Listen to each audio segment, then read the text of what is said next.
Hello, everybody, and you're welcome once again to. Hot and trendy gist with Jesse and Luchi. All right, and if you're joining us for the very first time, I can assure you hit the right button.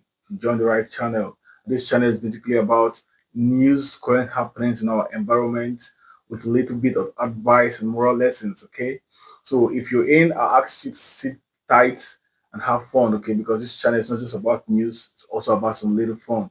All right. So Jesse, straight on to it. What do you have for us today? Okay, the headline of our first news is a mother who was accused of abandoning her baby on the beach to go for a swim has hit back at critics who branded her horrible. And this news is about an influencer, Renee. She's 28 years. She normally documents her life on TikTok as a boy mom of two in Brisbane, Australia. She took part in a popular social media trend where people keep their phone recording while they leave the frame and asking viewers to keep an eye on something in their absence, like a pet.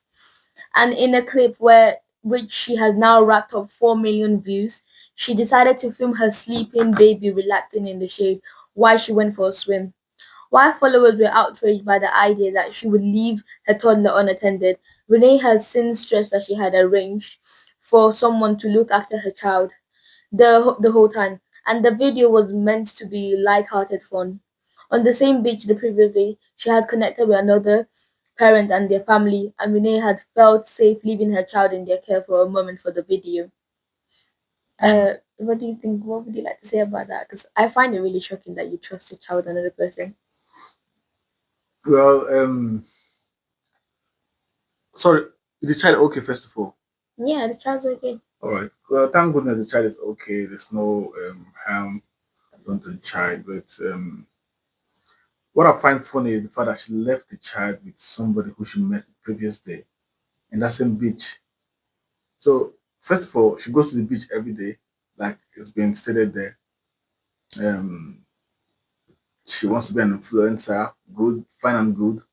But then again, she met somebody the previous day, and you handing over your baby to the person. I think everybody criticizing her has a right to do that, you know, because in this age and time now, you need to be careful, especially with little children.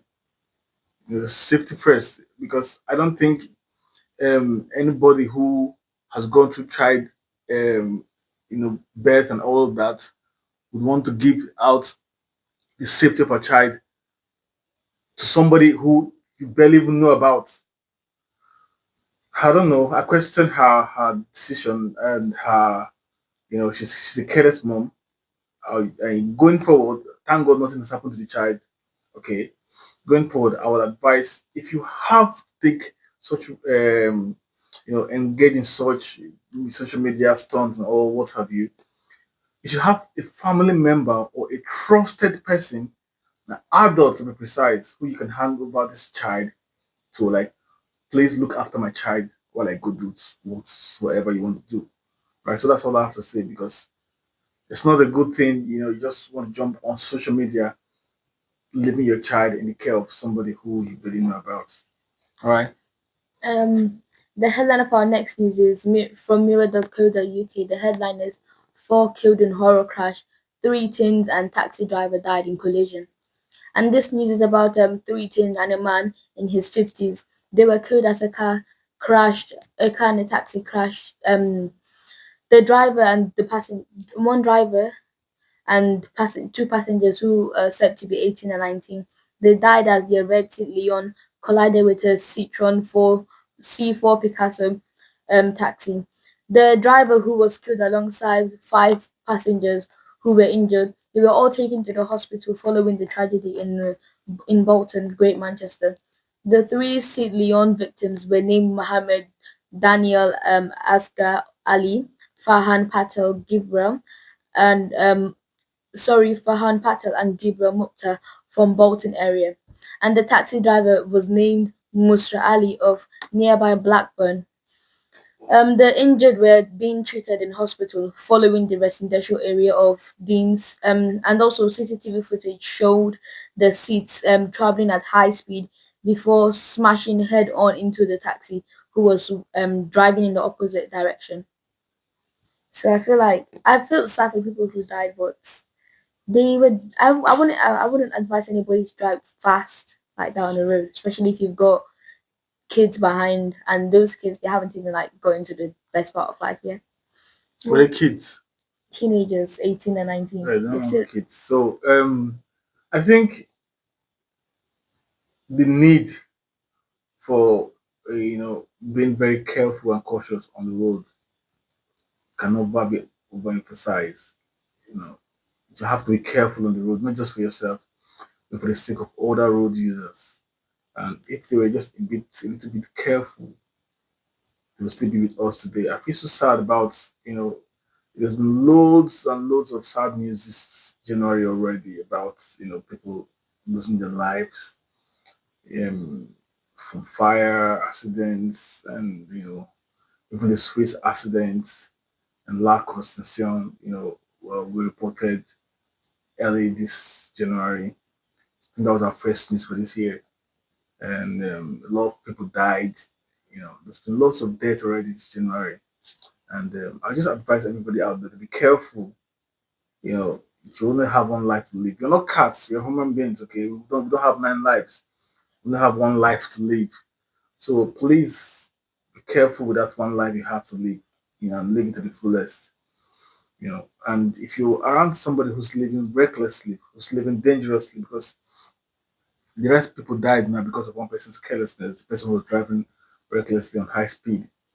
If you're around such persons, you must bring the person back to his senses, and like, hey, I don't like this. Or if the person insists on driving like that, tell the person to pull over and your light.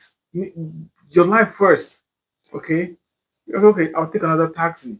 I'll find you, I'll meet you guys, I'll meet you guys there. You find your way there yourself. Okay? In one piece. Again, the need for being careful can never be overemphasized.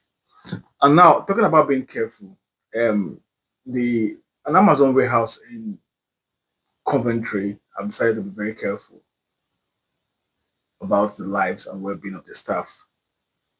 And talking about the Amazon warehouse, it's been reported that there's been a TB outbreak in an Amazon warehouse with 10 workers testing positive for a Victorian disease.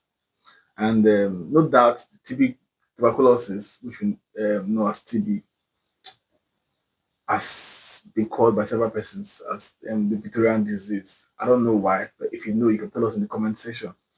All right. So some Amazon workers tested positive for tuberculosis at one of UK's warehouses. It has been revealed, sparking calls for the site to be closed. The retail giant confirmed 10 staff members tested positive for the non-contagious TB at a center in Coventry last September. Confirming the outbreak, Amazon said a small number of workers have been diagnosed with the disease, but they were no longer infectious. Now, I don't know how true that is anyway, but the fact here is they acted on point. Like, they closed down the facility as of when the news was reported about the diagnosis that 10 persons were already infected with this tuberculosis. They had closed down the facilities. That's one thing I give them credit for. All right, it added that no other cases have been identified and the site was running as normal, but an expanded screening program was rolled out as precaution. Again, the need for applying care. That's the why this need was rolled out for precautions purposes. Now, TB is a bacterial infection that usually affects the lungs. While incurable, it can cause irreversible damage if left untreated. Now, I would like to go home after work, safe and sound in one piece. I don't know about you. What do you think? I would like to go home and more peaceful. So a lot of people go home to their kids, their families, grandparents, and it will be very sad if they take. I would like to think about the families of those 10 persons who have contracted that tuberculosis. If they had gone home the previous day and have contact with their family members, well, we'll bring you more details about this news as it unfolds. But it happened in September and it's been reported now. because the facility was closed and it's being reopened now. So we're looking into it. All right. So we'll bring in news as it unfolds about this very incident. All right, Jesse. What else do you have for us? The headline of our next news is War Vest arrested for assaulting teen girl, and this news is brought to us by themirror.co.uk. And it's about a soldier who became a teacher after losing his right leg in a roadside bomb in Afghanistan. He has been jailed for sexually assaulting a teen pupil. Simon Taylor, who's 43, he groomed, manipulated, and sent indecent images to the girl. The married dad also used the school's messaging platform to inform the girl about the sex act that he hoped to perform. George Andrew Shaw informed the Norfolk Chronicle all about his action. Taylor, he worked at the city's Hertford Academy at the time, but he's now living in Leamington. He admitted to 5 offenses, one of sexual activity with a child by a person in position of trust, and 2 counts of sexual communication with a child, and also 2 counts of sexual assault. One when she was a pupil, and once when she left school. He made the girl feel like he was the only person who cared and would listen to what she had to say. And Taylor was jailed for 4 years and 6 months, and he also had to sign the sex offender register, and he also had to promise that he would not speak to the girl or work with any child anymore. The girl who we did all this to was like speaking to his wife and told his wife that her childhood was stolen from her all because of his activities and what he did. But my one question is, how did the school not know about this? If someone was using your school platform, you should know what's going on. The school can't know about it because obviously they were sending mails. Nobody can go into your email because it's passworded and all of that. So it's not possible to know. But the What? school would have access to the teacher's email and the student's email. No, emails are confidential. They're Oh. confidential. They can have access to it. So I think um, I would like to. I don't want to pass blames now, but I think the girl, she was not. She was above 10, 12, right, in high school because you have to be some certain age before you get into schools, right?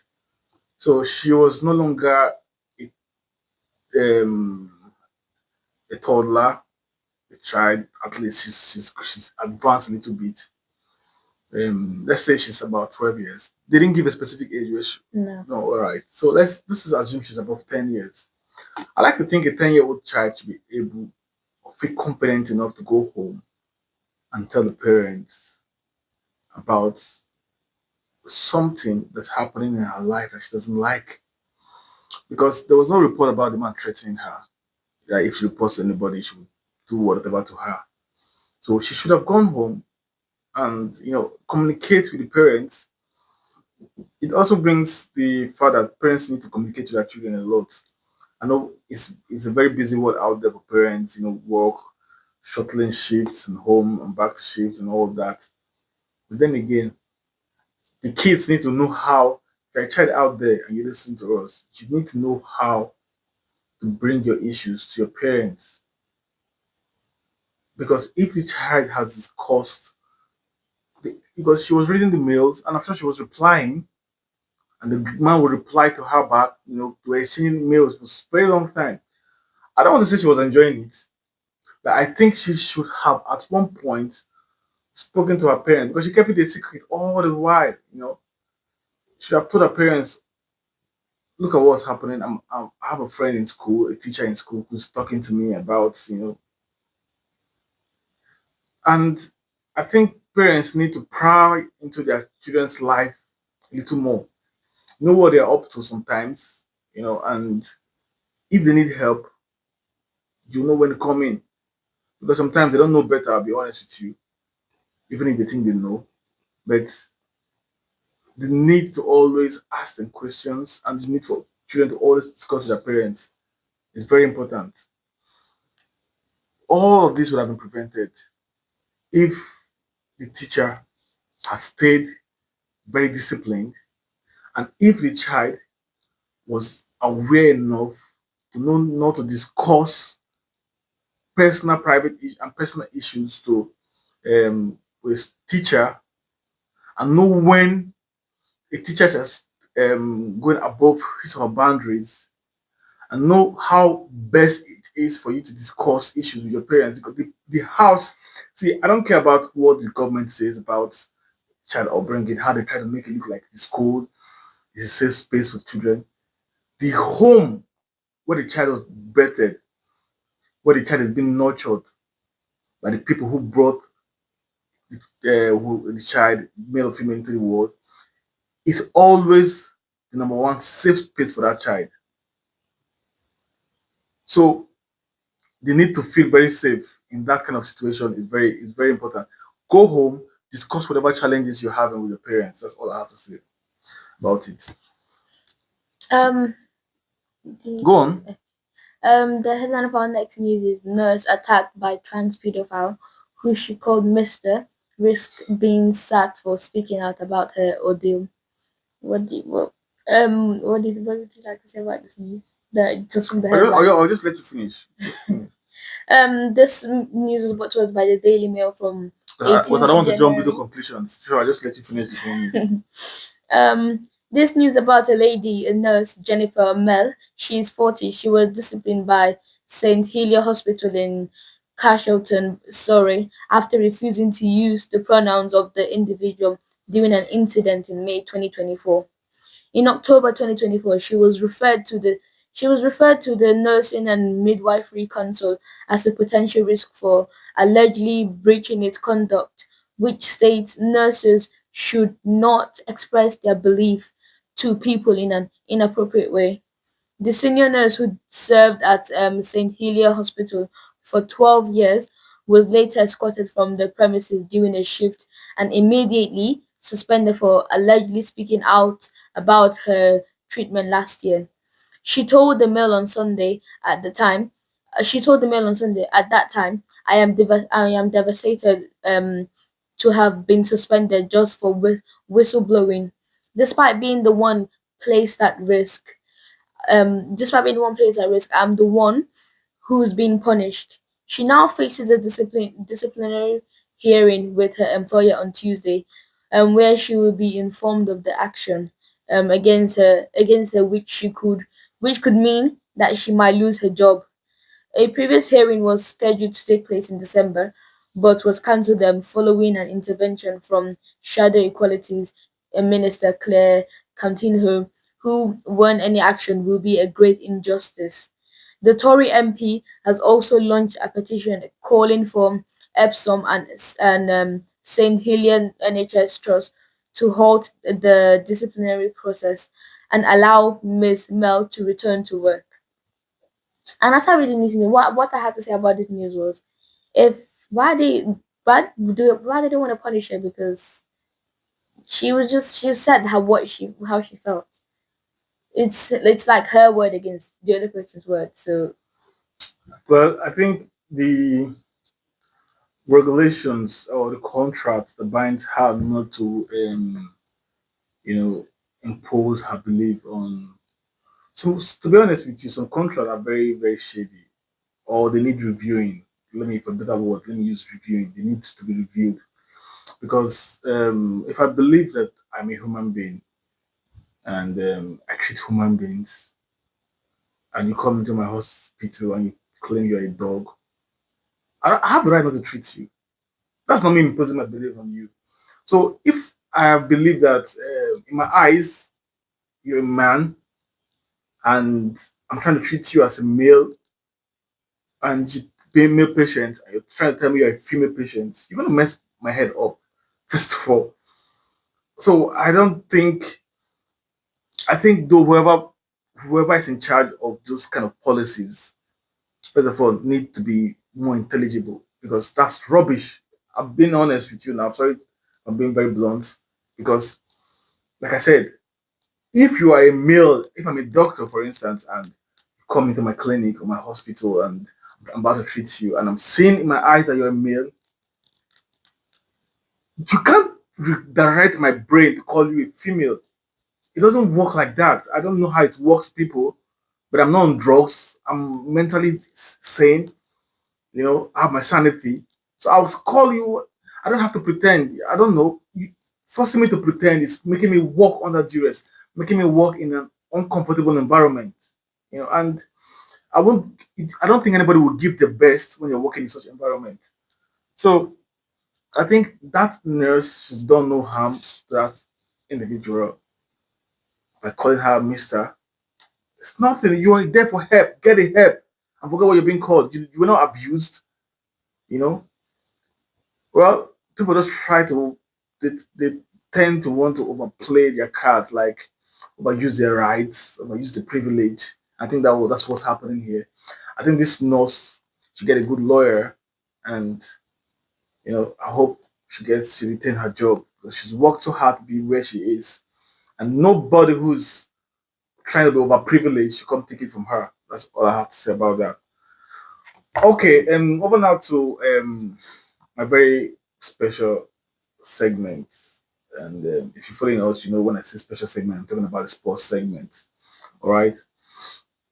And over the weekend, some games were played, and again, all other title contenders who are trying to vie for APL, talking about the English Premier League, all failed to win again. I think it's for the third week now running, right? And Arsenal, who's been winning, unfortunately, could not extend the gap this time around because they only managed to get a point from Nottingham Forest. Although it was an away game, but yeah, they got just 1 point. And Manchester City lost to Manchester United, who now have a new coach. Talking about a former player, Darren Fletcher, and also it's a Fletcher or Carrick now. Well, I'll sorry if I'm not getting it correctly. But yeah, it's one of those old players now who's now in charge of them, and who won his first huge task, which was to play an almighty Pep Guardiola's Man City team, and he won. Now, Liverpool, talking about Burnley and Liverpool, played a one-all draw. Liverpool were winning, and Burnley managed to get a goal back and ended draw. Also, Everton and Aston Villa. Now, Aston Villa were at home. They were supposed to win an Everton team who had two of their key players, talking about Idris Gueye Ghana, the midfielder who was representing his team in AFCON, and also Ndiaye, right, the number 10, who's also in AFCON with Senegal, talking about two key players. And they went to Aston Villa's home and they defeated them. Now, Aston Villa, they've been one of the best teams in this season, have one of the best, they won about 10 straight games, unbeaten, about 10 or 13 games. And for them, they had a chance of overtaking Man City if they had won, but also they didn't win. So the table is still very very funny right now. It's English Premier League. It's competitive. I'll tell you for free.